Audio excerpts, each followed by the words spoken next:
Hello there, Tatyana. Hi, Georgie. Thank you so much for getting back in touch and agreeing to do this recovery story and telling people how well you've done and helping people by learning from your journey.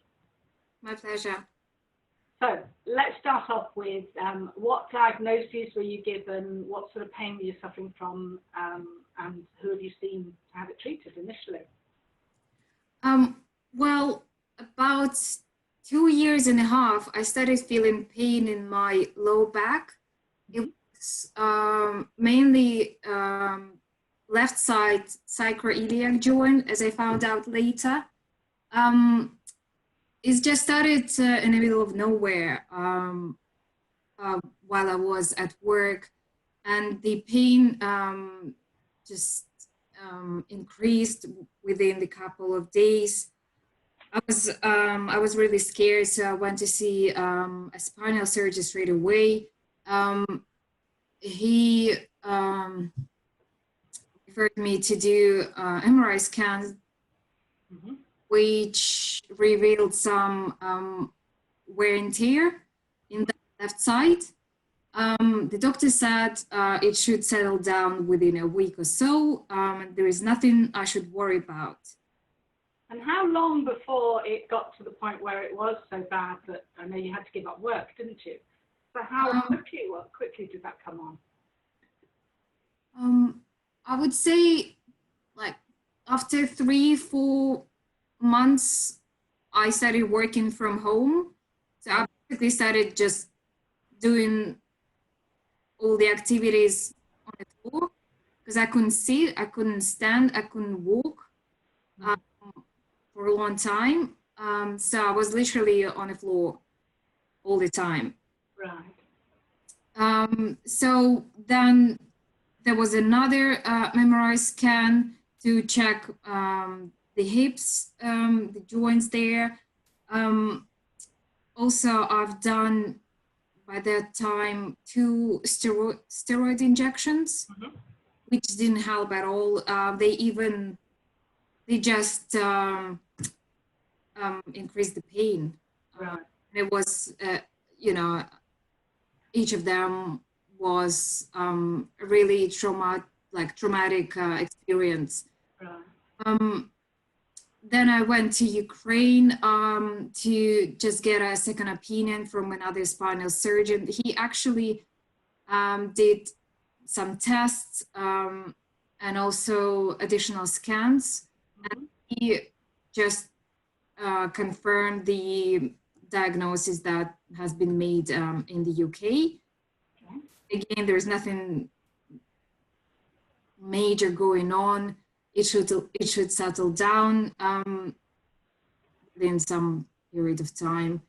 I was happy that it's the same thing, but I wasn't happy because I was in pain. So then what happened? My spinal surgeon here referred me to a pain specialist, and I saw that pain specialist, and he prescribed me pregabalin to help with the what is called the pain to do with the nerve pain. Right. Okay. Which didn't help. So he kept increasing the dosage, but it didn't help. Okay.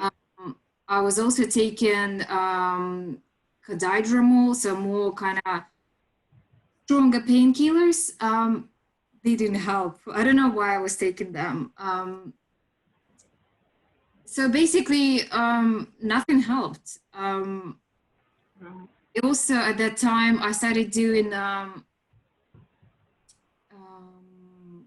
some like osteopath sessions. They gave me some relief just for maybe 15-20 minutes, but that's it. And acupuncture also was helping, but I think it's to do with the just like overall stress relief, but it didn't help with pain. So that's pretty much it. Okay. Nothing was helping me. And how long a period was that? 2 years would be June, and I've met you in April, so it's 18 months. Before you came to me, what was your life like? What did it entail as far as what were you unable to do, or? Well, I was basically at home all the time because I couldn't walk, I couldn't exercise, of course. I was able to walk in a swimming pool. That's the maximum, activity I could do at that time. How far could you walk before you had to stop? Well, I was able to walk for 15 minutes, but it was still I was in a lot of pain. And I was scared that I could hurt myself even more if I keep going. Absolutely. Yes. And you were unable to sit in a chair, weren't you? I think that was... I wasn't able to sit at all. Right. Yes. So very difficult when you're trying to work at a desk or not at a desk. Yeah, absolutely. I was on my knees all the time doing everything, like all the activities. I just moved on the floor. Right. So basically, you were unable to keep up with any of your hobbies or go to work or do anything that's fun. So life was pretty difficult for you, especially if you're at home all the time, because that's not much fun, is it? Yeah, I was at home all the time. I couldn't exercise, and I used to be very, very active. I used to exercise 6-7 days a week. Right. I used to swim a lot. I used to dance. Dance is my passion. I used to,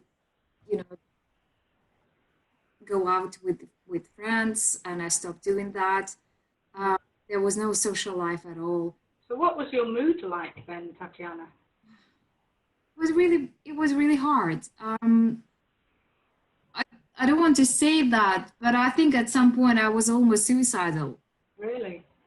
Yeah, because I thought, is it gonna be like that for the rest of my life? Oh dear. And you don't have any family over here either, do you? Yeah, I don't have a family here.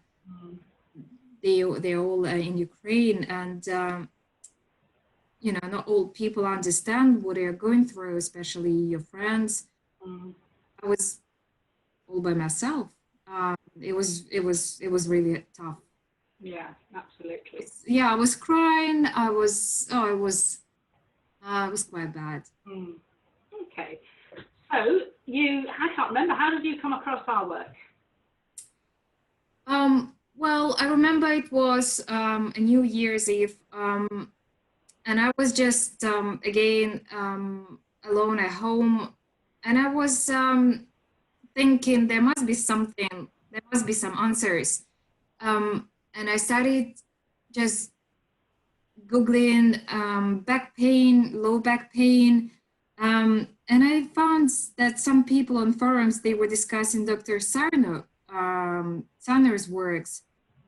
So, and I just went on Amazon to look for some reviews about his books, and I was shocked to see so many successful stories. I couldn't believe it.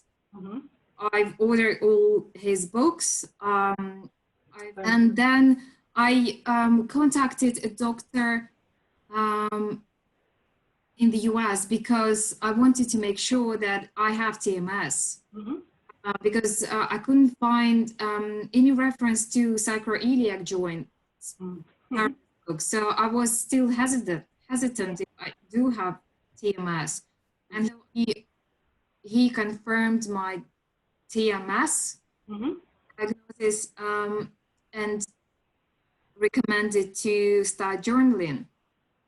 So I did that for a month, but I didn't see any improvement in my pain. So I asked him if he could recommend someone I can see on a weekly basis, just to have someone on that journey with me. Okay, and he recommended you, Georgie. So I've contacted you, and I felt straight away that you're gonna be the one. You're gonna be that person with whom I can go on this path. Yeah, absolutely. So you felt at that point you needed that support and guidance. Yeah, I because I know myself, I know that I need support. So how has it changed your life now? How has working through this together, how has it changed your life? Well, I would say that it's been more or less a long journey. It didn't happen overnight, like some other stories I've read.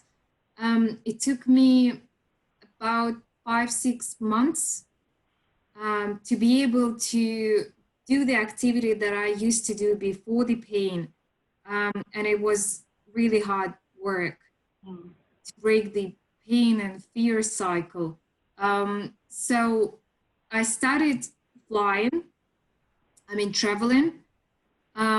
So I started walking, started running, I started exercising with the weights. I started dancing, swimming, sitting. Most importantly, I started sitting. I think the sitting didn't even come at the beginning, did it? You were exercising. Yeah. Sitting. It's so interesting because that was the major yes problem for me. I couldn't sit a second. But once you targeted that and really worked on it, you were able to do it, weren't you? And break that conditioned pathway, wasn't it? And those fears. Yeah, because sitting was the major problem, and it was a conditioned pattern. Yeah. Yeah. So your life's completely turned around now, and it came at probably a good time, maybe to work with you, because you actually went through being made redundant, didn't you? And you're currently looking for a job, so you actually are under quite significant stress at the moment. Yeah, but you all the way through that just beautifully. Yeah, during the recovery journey, I was made redundant. That was additional stress. That was my, because I was so scared to lose my job and lose the income.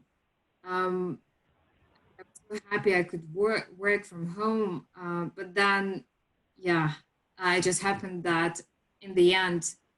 But it was good time because I started recovering, and maybe it even kind of pushed me to work on the recovery even more. So with all that stress and your support, I managed. I learned about all those strategies, and I've used them every single time that I was under pressure, when I had those fearful thoughts or even pains. Straight away, I was just doing that journaling and emotional awareness and sessions with you. That all helped a lot. Good. And just reinforcing things, wasn't it? And it is the emotional awareness, I think, you did struggle with initially, as most people do. But then it really began to make sense to you, didn't it? Yeah, that's true, because apparently in my family, like a lot of other people, I was not allowed to express my emotions and feel the emotions. So it was really something I had to learn, and I'm still learning. It's still a learning process. For the first time, I started feeling the emotions, and this emotional awareness exercise was really fantastic. And I was really trying hard, and with you again, with your guidance and support, once I started just letting it go, not to try so hard, the recovery happened. Yes. Bearing in mind you'd already been addressing some of the current and past stress and been facing the fears and addressing the fears so that you could start doing more by then, hadn't you? Yeah, I think breaking that fear cycle was a major shift in my recovery. So, because all the time I was thinking there's something physically wrong with me. Of course. And whenever I had pain, it was all about there is something wrong and there is something going on. And if I do any additional activity, I could hurt myself. So once I broke that cycle, I just started adding more and more. So what are you doing these days then? Everything. You're back to your dancing, I know that. Yeah, dancing. Again, I lift weights. Mm-hmm. For example, my last flight was 8 hours. I was sitting. Mm-hmm. I couldn't even dream about that anymore. 8 hours on a plane without pain. Yeah, fantastic. And I remember that first flight and being able to support you through that. And you did so well. Yeah.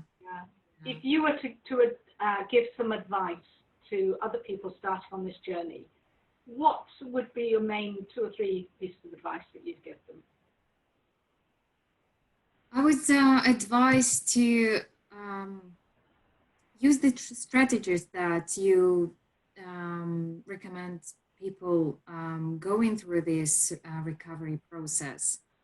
So emotional awareness, journaling helped me a lot. I was journaling every single day, not just once or maybe twice, 3 times, whenever I needed. Whenever I had fears, straight away I had my notebook and I kept just put it in a paper. It helped me a lot. Then Can I just say that when you were doing that, you weren't necessarily just journaling about your fears, were you? You were focusing more and expressing your fears and rationalizing them. Yeah, and important to rationalize. And, I used to use my switching statement just to switch your fearful thoughts to something positive. Something, for example, yes, we can do that, or let's try and see how it goes. And also have the self-talk just to support my inner child, to be really kind to myself. Even, if I had a setback, flare up, I was scared. It's really important to be compassionate and just support yourself. So I wasn't like that before. I think it's really, really important to be kind to yourself and support and look at it as a teamwork. Mm-hmm. So I think that. Yeah, and with my conditioned response to sitting, I remember what helped me was just, again, this self-talk all the time. When I was sitting, I was just telling myself that's okay, we can do it. There is nothing physically wrong. You cannot hurt yourself. That was really the words I use. You cannot hurt yourself. Yeah. See it. Yeah, and just distract your brain, and do something for fun later on. Yeah, even if it's something really silly like watch a movie, and self-talk with your inner child. It was a little bit that will help me. Yeah, be kind to yourself is a must. Great. So that's probably one of the big take-homes for you, for yourself, is to be kind to yourself.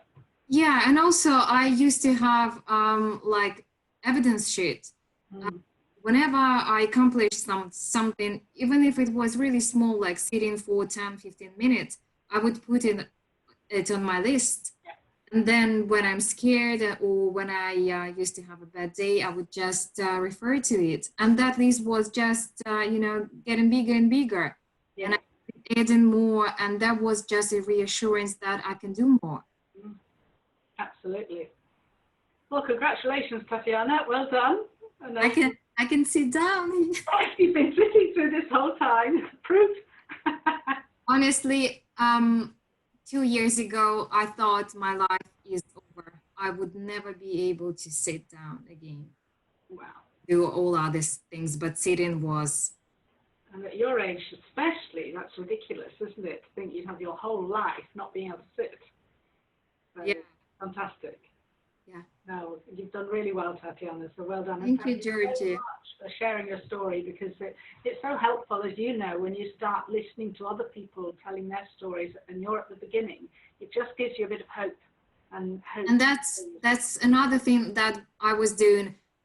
Every single day I was reading successful stories, successful recovery stories from other patients. When I was in pain and when I was at my worst, I was thinking that I wish one day I can share my recovery story, but it was at some point I thought it will never happen to me. So when you started this journey with this work, this approach, you still didn't feel that you would ever share your journey? I think when I started this journey, maybe not straight away, but I started having hope. And I think after probably a couple of months, I knew that I'm going to share a story and it's going to be a successful story. Yes, fantastic. Lovely. Thank you, Tatyana.